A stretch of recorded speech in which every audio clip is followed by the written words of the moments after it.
powered by the Inside the Birds podcast. Now, live from inside the Matt Black Kia Studios, this is Football at 4. Football at 4, powered by the Inside the Birds podcast.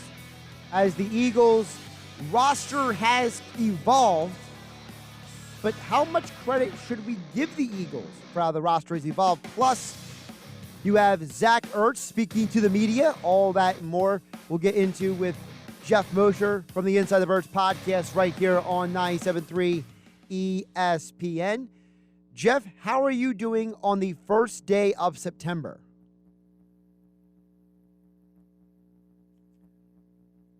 Geoff, it looks like your mic is muted over there. I can't control that. How about that now? I can hear you now. It's like a commercial. Well, that's wonderful. That's how my first day of September is going, Josh, to answer your question. By the way, it's not your fault. I've noticed that sometimes people leave the mic muted on their side, just like by habit, because you don't want to have a live mic on a stream call. So I can't blame you for that at all. That's actually very responsible of you. Yeah, some people are best left muted, a wise man once said. Maybe I'm one of those people. I don't know about that, but I do remember, totally off topic, I remember there being a Zoom call last year with the Sixers, and there was some person rambling in the background during the entire Zoom call. Like halfway through, he finally muted his microphone. Like it was hilarious. So, like I said, some people best left muted. So, Geoff, I always want to follow up with you before we get to the Zach Ertz stuff and everything else. The Eagles, I find very interesting. They cut all these guys. They waived all these guys. And, Geoff, they're all back. They're all in the practice squad. So, are the Eagles geniuses, or does just nobody want their players? I certainly don't think they're geniuses for this. I think they're smart in realizing that, based on what you said, that there was not going to be a very popular demand for some of their players. Sua Opeta, I thought, might have some demand being an offensive lineman, but they waived two wide receivers. We talked about Travis Fulgham and Hightower. I think on Monday I told you those guys were squarely on the bubble, especially Fulgham, and in jeopardy of not making the team. They didn't. And so, you need like a very big abacus to count the number of wide receivers that get cut by teams at the cutdown deadline. There's 100 of them. So it's not like everybody's dying to claim wide receivers, right? Same thing with some of the other players that the Eagles, no one jumped out at me as a guy that I really thought I thought Fulgham might get claimed. Okay. I did think Fulgham might, only because sometimes there's a GM or a head coach who looks and says, man, I can be the one that can reach that guy to turn him into what he did last year for 4 weeks. All right, sometimes. But in this case, it was not to be. And obviously, running backs aren't usually in high demand on the waiver wire. Usually teams are trying to get rid of and then add at other areas. Cornerbacks, we've seen Michael Jacquet. He needs a lot of work and development, so you're not going to waive him. You're not going to remember, you claim one of these guys, you have to put him on your 53-man roster, which means you may have to play them in a game. So, no, none of the guys that got cut that I think were really in jeopardy of landing elsewhere. And even in an offensive line deficient league, to be able to get LaRaven Clark back, I thought was a pretty good job for them. Yeah, I'm just shocked they got all these guys back. Like this, if I double check, I've looked at the practice squad list 3 times now. I don't see a player from another team. Am I missing something? Like, did they literally just like, well, we already had all these guys, just stick them on the practice squad? Yeah, I mean, look, I guess what's surprising to me is that the defensive tackle position is not a position that they felt that they were. They have Raekwon Williams re-signed to the practice squad. I can't say I thought he had the greatest preseason. I can't say anybody who's mainly a run stuffer on defense had a heck of a preseason for the Eagles, because their run defensive numbers were almost astronomically bad. It's preseason, but it was still pretty bad. So I thought maybe they would look on the waiver wire to claim a defensive tackle that had been released. But I looked and saw all the list of all of the waiver claims, and I think only one of the 30 or so claims, or less than that, but one of the claims was a defensive tackle. So maybe it wasn't a great defensive tackle market to claim guys from. I'm very curious to see what happens. And of course, obviously the other big news today, aside from the practice squad being announced, is the aftermath of 53-man roster. Geoff, you and Adam talked about in your instant reaction on ITB TV. That's a lot of linebackers. I mean, yeah. I was assuming you might go like 5 safeties because I thought that, to me, Adams and Riley were like duplicitous. I thought they were kind of 2 of the same guy. They went 7 linebackers and 4 safeties and basically 5 corners. I mean, I don't think I've ever seen an Eagles team with 7 linebackers before. Right. I suspected that they were going to keep an extra linebacker than they ordinarily would because Davion Taylor is still hurt, and I don't think he practiced today even still. So he's really going through it. So with that, you knew you had your top 3 of Alex Singleton, Eric Wilson, and TJ Edwards, and then you know that they're kind of experimenting with this kind of Sam position, strong side linebacker with Jannard Avery there and Patrick Johnson. So, I thought that they would keep 3, 4, 6 right there. I didn't think that they were going to go 7, but Sean Bradley makes it. But I will say this. The initial 53 looks a lot different from the 53 usually the next day. In this case, it doesn't. It's still the same, but they're going to put Tyree Jackson, I would think, on IR if they have not yet announced that already. I imagine he will go on IR. That's going to clear a spot. And there's what a lot of teams do, Josh, is wait for today to start maybe releasing players instead of yesterday. So what you're trying to do is take advantage of teams that have already kind of put their 53 and their practice squad together, and they're not as jumpy on the waiver wire. So maybe they cut someone like Patrick Johnson, a good rookie who probably isn't ready to play, try to sneak him through the waiver process and get him back on your practice squad. And then you open up a spot on your practice squad to do something at a different position because they're pretty light at other positions right now. But also, not to be long-winded, you can be light because the rules from last year on the practice squads, I believe, still apply. You can have 2 guys come and play for the regular. So you look at like Craig James or LaRaven Clark or even Travis Fulgham, right? Or I'm trying to think of who else might qualify for that. Possibly Huntley if they have, or no, Jordan Howard. Perfect Jordan Howard, example. Yeah. Jordan Howard is a guy that I think you get to do it 2 or 3 times, if I remember, where you can activate somebody from the practice squad, play him, and then put him back on the practice squad. So they may very well. This is like the new version of what you used to do when you released a guy, a vested vet, and then re-signed him after week 1 to a less guaranteed money. Right now, you just tell Jordan Howard, look, give us 3 weeks. We're going to activate you, week 1, week 2 from the practice squad. Then when we run out, we re-sign you to a contract for the rest of the year. Geoff Mosher joining us, Football at 4, powered by the Inside the Birds podcast, InsideTheBirds.com. The next edition of the pod will drop tomorrow morning with Geoff and Adam. Today was Q&A with Jason Avant and Quentin Michael talking about the Eagles roster over on the Inside the Birds podcast platform. Geoff, let's get into some of the things that happened since all of this went down. Zach Ertz spoke with the media, as you mentioned on Twitter, basically the first time in forever, what it seems like at this point, and he made some very interesting concessions. He was very honest about things, and I thought it was refreshing to hear what he said, that he had the opportunity to kind of clear the air on some things. Well, refreshing, yes, because you finally heard from him. I'm still sitting here trying to do the math and 2 + 2 on this kind of strange soap opera. I mean, this really is a soap opera if you consider the plot twist here. He says nothing all preseason long, off season long, right? Then the 53-man comes out. He's still on the team, and now he's going to talk. And when he talks, he really, and I'm not ripping Zach Ertz, I'm just giving you how it perceived it. He gushed about the organization, the new coaching staff, the newness, wanting to be an Eagle, loving it here, loving the city. I mean, that's a stark contrast to the last time he spoke, which was at the end of last year when he was kind of tearful and uncertain about his future, and then all of the reports in the offseason. And certainly the reports were true. The team would definitely trade him, just did not get the offer that Howie Roseman thinks is fair. Even Zach said that in his press conference today. He said, look, they're standing firm on what they believe is value, and I have to accept and respect that.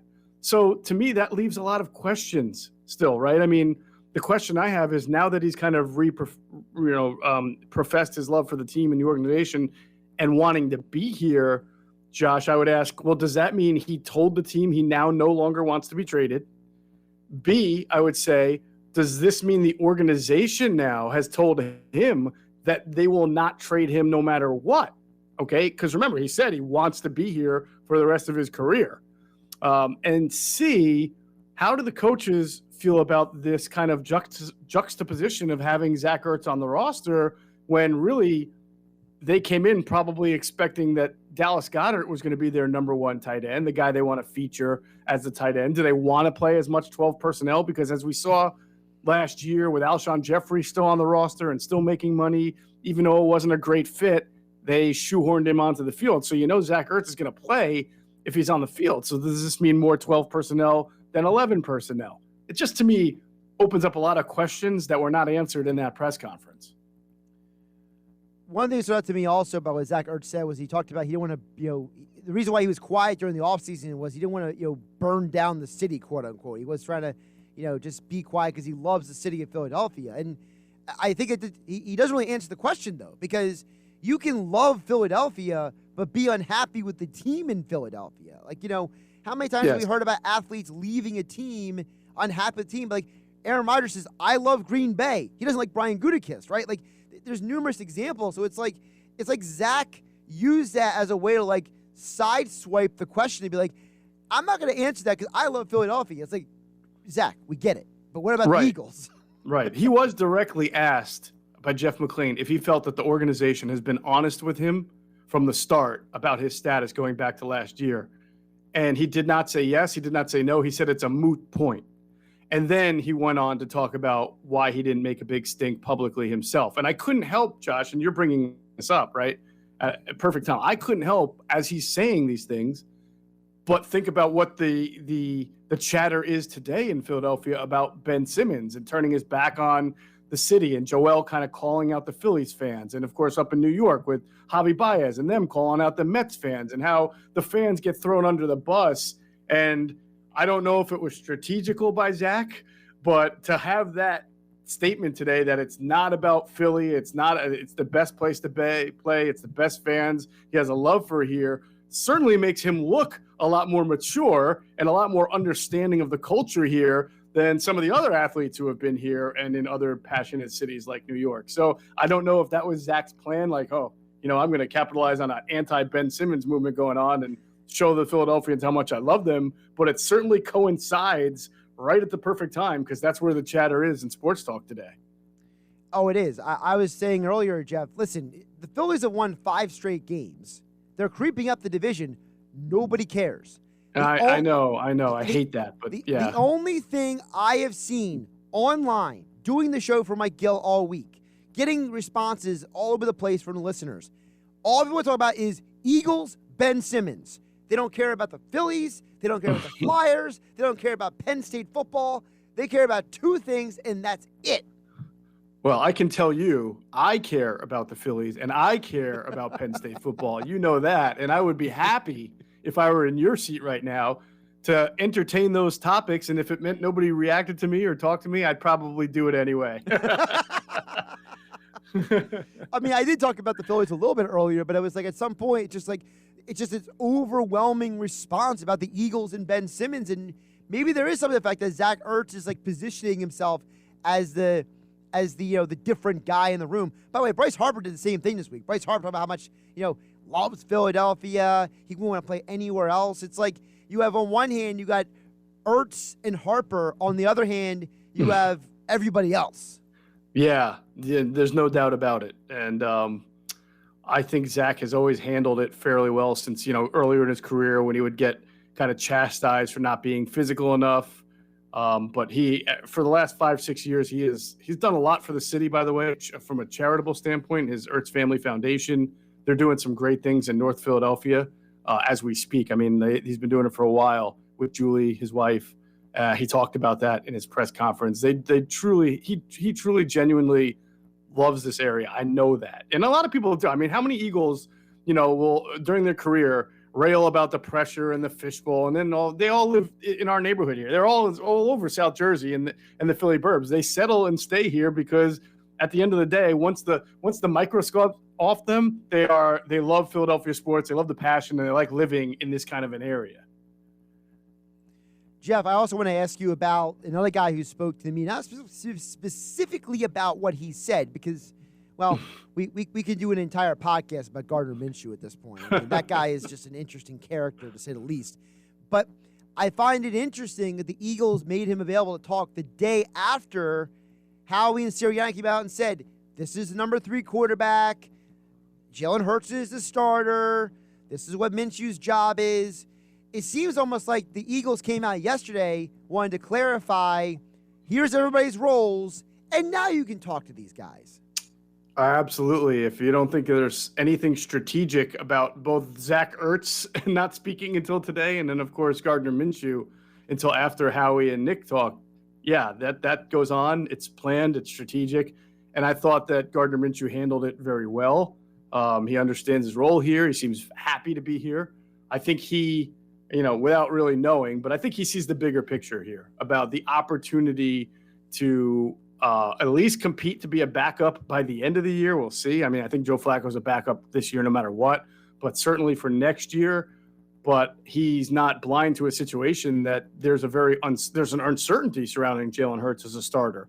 This is a litmus test year for Jalen Hurts as a starter. So if you're a backup quarterback, whether it's second or third, and you're looking for the ideal, and you're that competitive guy who wants to start, and you're young and you think you've proven something, you want to be in a situation where there's some uncertainty about the starting quarterback. And so that's where I think he probably sees the bigger picture. Also, you got to think that because of the compensation he was traded for, I think it's safe to assume that as a player, you may want to be a starter in the NFL, but you also got to understand where you are right here, right now. Like I talked about earlier, I think Cam Newton has to reinvent himself if he wants to keep playing in the NFL. I think he needs to realize he's no longer Cam Newton, the MVP anymore, right? And, I think that players over time have to realize they have to reinvent themselves. They have to recalibrate. And I think Minshew is taking a smart move and, playing the hand that's being dealt him. Absolutely. He's got a fresh start, a clean slate, an opportunity here to learn the offense, run the scout team for a little while he learns the offense, and an opportunity down the road to prove himself. And, it's a little bit like Jalen Hurts getting the opportunity right now to prove himself as a starter. Minshew has the opportunity to prove that he can run this offense, do a good job with it, and then compete for whatever beyond this year. But yes, a lot of that takes that self-recognition that you have to have. A couple of the quick nuggets before I let you go. Geoff Mosher, Football at 4, powered by the Inside the Birds podcast. Follow him on Twitter at Geoff Mosher NFL and Inside the Birds podcast at Inside Birds on Twitter. Today, Rodney McLeod was seen wearing a pretty substantial knee brace at practice. Now, he's in pads, he's got the helmet, but that knee brace is pretty legit. So, should we read anything into the fact of Rodney McLeod's status? No, I mean, definitely. I'm not sold that he's going to be ready for week 1. He said that's the goal the whole time, but I mean, not practicing at all during the preseason was an example, well, at least an indication that he might not be ready for week 1, certainly from a conditioning standpoint when you're not taking part in any part of practices. So again, you look at the practice squad, right? They waived 2 safeties, but brought both of them back. That's Elijah Riley and also Graylin Arnold, who I believe they call a D-back. He's got, safety corner kind of versatility. So those are 2 guys right there, along with the ones that they kept, which are Marcus Epps and Kevon Wallace and Anthony Harris. And I think that's it, right, along with Rodney, because they only kept 4 safeties. But that's why I think they brought 2 back to the practice squad. I wouldn't be surprised if those 2 guys are activated for week 1 and week 2 as they continue to get Rodney back. It was a little surprising, though, that you mentioned Andrew Adams, who they cut, because not only is Rodney coming back, but I mean, Kevon Wallace has been banged up for a lot of camp here in the last few weeks too. So it'll be kind of interesting to see if they got 4 healthy safeties to be able to start week 1. Anthony Harris is 1.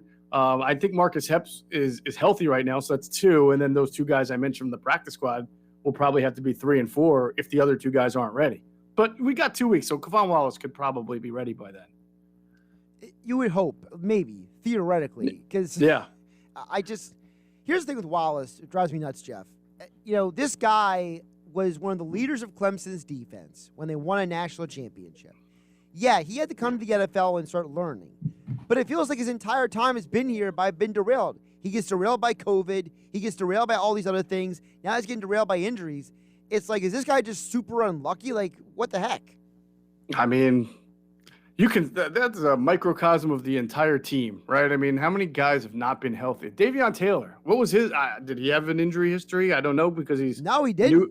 He played almost every game at Colorado. That's what I'm saying. So, I mean, look, you've seen the way the team has reacted this preseason as far as preserving starters in preseason games, having shorter practices. In general, they're healthy right now. I mean, I don't think they lost anybody for the year this preseason, except for Jason Kroom. Jason Kroom, they lost for the year. Tyree Jackson, they lost for what, 6 to 10 weeks. So that's going to happen. But the one guy wasn't going to make the team, and the other guy was going to make it as a developmental guy. So their starters and most of their backups right now are healthy with some bumps and bruises here, like Kevon Wallace. So I think they're in a good spot overall health-wise. But yes, you were hoping at safety particularly that they would have better overall health. Geoff Mosher, Football at 4, powered by the Inside the Birds podcast, at Geoff Mosher NFL on Twitter. The next issue of the podcast drops tomorrow morning. Jeff and Adam will be together on the pod. Jeff, appreciate you jumping on. Good conversation. And you'll be back next week with Mike Gill on Wednesday because Monday there's no show. I thought I'd let you know here. Oh, good for me. Day off for me. All right, thanks. Take care, Josh. Have a good one. Have a good weekend.